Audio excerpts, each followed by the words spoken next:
বলবে, এই বৈচিত্র্যময় ক্যাম্পাসে সবার মধ্যে স্বাধীনভাবে বলবে, কেউ কারোর উপর চাপিয়ে দেবে না। একটা মার্কেট প্লেস অফ আইডিয়ার কথা আমরা আগে থেকে বলে আসছিলাম, সেটি আমরা চাই। এখানে দ্বিমতকে চাপাই দেওয়া হবে না, দ্বিমতকে আমরা বৈচিত্র্য মত হিসেবে দেখতে চাই, মতের বৈচিত্র্য হিসেবে দেখতে চাই, সেটিকে আমরা পারস্পরিক আলিঙ্গন করে নেব। আহ, এরপরে আহ, এরপরে হচ্ছে এই ক্যাম্পাসটা আমরা বারবার বলেছি, এটা একটা বেশি মানে ওভার পলিটিক্যাল ইনস্টিটিউট হয়ে গেছে, জায়গাটা এরকম হওয়া উচিত না। আমরা বারবার বলেছি, আমরা সবগুলো সংগঠন মিলে 22-23টা সংগঠন ফাংশন করে, সবগুলো সংগঠন মিলে আমরা 50% প্রতিনিধিত্ব করি না।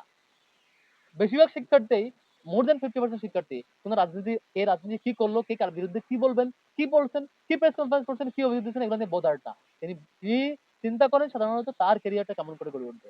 আমি সব সংগঠনকে অনুরোধ করবো, আপনাদের রাজনৈতিক কর্মসূচি কমিয়ে নিয়ে এসে শিক্ষার্থীদের কল্যাণের কর্মসূচি বাড়ান। আপনি নিজেকে রিভিউ করেন, শিক্ষার্থীদের কল্যাণে কি কর্মসূচি করছেন। আমাদের জায়গা থেকে আমরা সেভাবে শিক্ষার্থীদের কল্যাণের কর্মসূচিগুলো জারি রাখবার চেষ্টা করছি। আমাদের ম্যান্ডেট, আমাদের কমিটমেন্ট হলো এই বিশ্ববিদ্যালয়টিকে আমরা একটি একাডেমিক ইনস্টিটিউটে রূপান্তর করবো।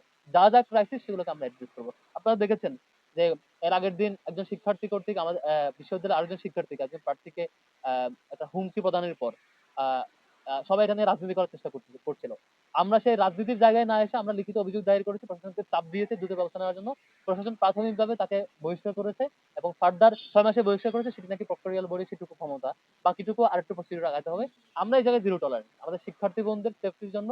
তিনি যে মতই হোক না কেন, যিনি শিক্ষার্থী বোন তিনি আমার বোন, তিনি যে মতে বিলং করেন না কেন, তার প্রতি কোনো ইনজাস্টিস হলে, তিনি কোথাও বিক্রিম হলে, তার ব্যাপারে আমরা এই স্ট্যান্ড আমরা ক্লিয়ার রাখবো। সেটা রাজনীতি করার জন্য না, সেটার জন্য রাজনৈতিক এজেন্ডা বানানোর অভিপ্রায় কারো থাকা উচিত না, বরং প্রত্যেক দলেরই উচিত যে কোনো বোন ভিকটিম হলে তাকে হেল্প করা। বরং আমরা সেই নারী বোনকে বলেছিলাম, শিক্ষার্থী বোনকে, যে আপনি যদি মামলা করতে চান আমাদের টিম রেডি আছে, আপনারা বললে আমি রেডি করে দেবো। প্রেস কনফারেন্সে এসে বলেছি। এবং গতকালকে প্রেস কনফারেন্স করে যখন আমরা বিভিন্ন কিছু নিন্দা জানিয়েছিলাম আর বিভিন্ন কিছু শো করেছিলাম, এরপরে দেখেছি অনেক কেউ কেউ বরং সেগুলো নিয়ে আবার অন্য নোংরামিতে লিপ্ত হয়েছে। এটা খুবই দুঃখজনক। আসলে শিক্ষার্থীরা, ঢাকা বিশ্ববিদ্যালয়ের শিক্ষার্থীরা খুবই ম্যাচিউর। আপনারা রাজনীতি করতে যাবেন, আওয়ামী লীগ তার সামগ্রিক ক্যাপাসিটি দিয়ে 15 বছর কোলে কোলে উঠতে পারে না, পালাইতে হয়েছে, এটাই আউটপুট। যখন আপনি বাজেয়াপ্ত করতে যাবেন, এক দিন শেষে আপনাকে ভুগতে হবে। সবাইকে আহ্বান করবো সুন্দর ক্যাম্পাস নির্মাণ আসার জন্য। আমাদের আজকে দেখেছেন রায় দিয়েছে, হাইকোর্টের রায় সংক্রান্ত ইস্যু আপনারা দেখেছেন, সেটার ব্যাপারে ফিডব্যাক হলো, নাম্বার ওয়ান, যিনি হাইকোর্টে রিড করেছেন, তার রিড দায়ের করেছেন, তার দ্বিমতের প্রতি, তার অ্যাপ্রোচের প্রতি আমি শ্রদ্ধাশীল। আর রিপিট, যে যিনি হাইকোর্টে রিড করেছেন আমার বিরুদ্ধে, আমার ব্যাপারে, তার এই দ্বিমতের প্রতি আমি শ্রদ্ধাশীল ছিলাম, এখনো শ্রদ্ধাশীল। দ্বিতীয় হচ্ছে, বাংলাদেশে বিদ্যমান আইনের শাসনে যেই প্রক্রিয়া 24 পরবর্তী সময়টা, সেটি আইনের শাসনের প্রতি আমি বিশ্বাসী এবং শ্রদ্ধাশীল। তৃতীয় হচ্ছে, সর্বোচ্চ আদালত ন্যায় বিচার নিশ্চিত করছেন বলে আমি বিশ্বাস করছি, এবং সেটি এই যে ডাকসু বানচাল হওয়ার যে ষড়যন্ত্র বলে মনে হচ্ছিল আমাদের কাছে, অনেক আলাপ আসলে সেই জায়গা থেকে ডাকসু যে হচ্ছে, সবকিছু কন্টিনিউ হচ্ছে, ন্যায় বিচার নিশ্চিত হচ্ছে, সেই জায়গা থেকে আমি সেটার প্রতি সুক্রিয়া জানাচ্ছি সংশ্লিষ্ট সবার প্রতি, যারা ন্যায় বিচার নিশ্চিতে সহযোগিতা করেছেন, এবং ডাকসু যত সময় হচ্ছে শিক্ষার্থীদের প্রত্যাশাটি পূরণ হচ্ছে। এরপরে হচ্ছে, এই মামলার ব্যাপারে আমি মনে করি এই মামলায় কেউ হারে নাই। তিনি হেরেছেন, আমি হেরেছি, তিনি জিতেছেন, আমি জিতেছি, এই ফ্রেমওয়ার্ক না।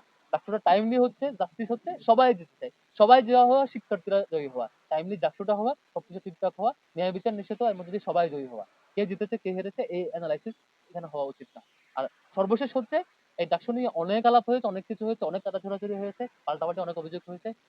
এসব বাই ছেড়ে দেই, এসব আলাপ বাদ দিয়ে আমরা সবাই মিলে ডাকসু নির্বাচনটা পারফেক্টলি করি, সবাই কম্পিট করি, শিক্ষার্থীরা তাদের ভোট দিক, মতামত দিক। যিনি জিতবেন, ভোট যে দিক না কেন, তিনি সবার প্রতিনিধি হয়ে রোল প্লে করবেন। যিনি জয়ী হবেন, শিক্ষার্থীদের প্রতিনিধি হয়ে তিনি ফাংশন করবেন। সেই জায়গায় কি আসুক, সবাই মিলে অংশগ্রহণ করি।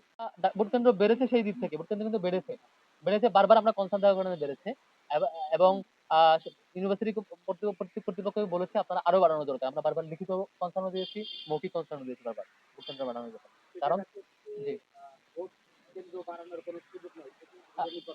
রিনে কর্মকর্তা বলেছে আমাদেরকে যে হচ্ছে ভোট কেন্দ্র না বাড়ালে সে কেন্দ্রে বুথ বাড়াবে, দেখা যাক কতটুকু বাড়াতে পারে। ওনাদের কনসার্ন হচ্ছে কেন্দ্র বেশি বাড়াইলে সিকিউরিটি এবং সামগ্রিক ব্যাপারটা ম্যানেজমেন্ট ওনারা কম পারবেন বলে বিষয় চিন্তা করছেন, যেহেতু বড় স্পেসিফিক দরকার। আমরা বলেছি আপনারা কেন্দ্র বাড়ানোর সর্বোচ্চ চেষ্টা করেন, কেন্দ্র বাড়াতে না পারলে অন্তত সেখানে ভোট যেতে পারে, যাতে বেশি সংখ্যক শিক্ষার্থী ভোট দিতে পারে। কারণ এই কম সংখ্যক ভোট দিয়ে সব সংখ্যক শিক্ষার্থীর ভোট প্রদানে একটু ক্রিটিক্যাল হবে।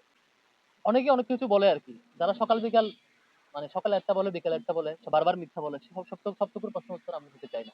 আমরা রেসপেক্ট করি। আর তাকে নিয়ে যা রিপ্লাই কালকে এবং পরশু মিলে আমরা দিয়েছি, এবং সেই রিপ্লাইকে যদি অ্যাড্রেস করে কেউ কোশ্চেন করতে পারে, সেই কোশ্চেনটা আমি ভ্যালিড মনে করবো। ওই কোয়েশ্চেনের অ্যান্সার না শুনে আবার সেম প্রশ্ন সেম কবিতা পাঠ করা, এটা কোয়েশ্চেন মনে করবো না, সেটা বলবো হচ্ছে উনি অ্যানালাইসিস করার ক্যাপাসিটি হারিয়েছে, সে কারণে আবার সেম প্রশ্ন রিপিট করছে। আর আদালতের ইস্যু নিয়ে আমার কোনো কমেন্ট নাই। আদালত, আমি অলওয়েজ বলছি আদালতে আলাপ হোক, আদালতে রায় হোক, যখন যেটা রায় হবে সেটা নিয়ে আমি আশ্বাসী শ্রদ্ধাশীল। আর কে কি করেছে না করেছে এই নালিশগুলো আমি দেখতে চাই না আসলে। এগুলো শিক্ষার্থীরা চায় না, দিন শেষে শিক্ষার্থীরা চায় আপনি শিক্ষার্থীর জন্য কি করতে চান, সামনে কি করতে চান।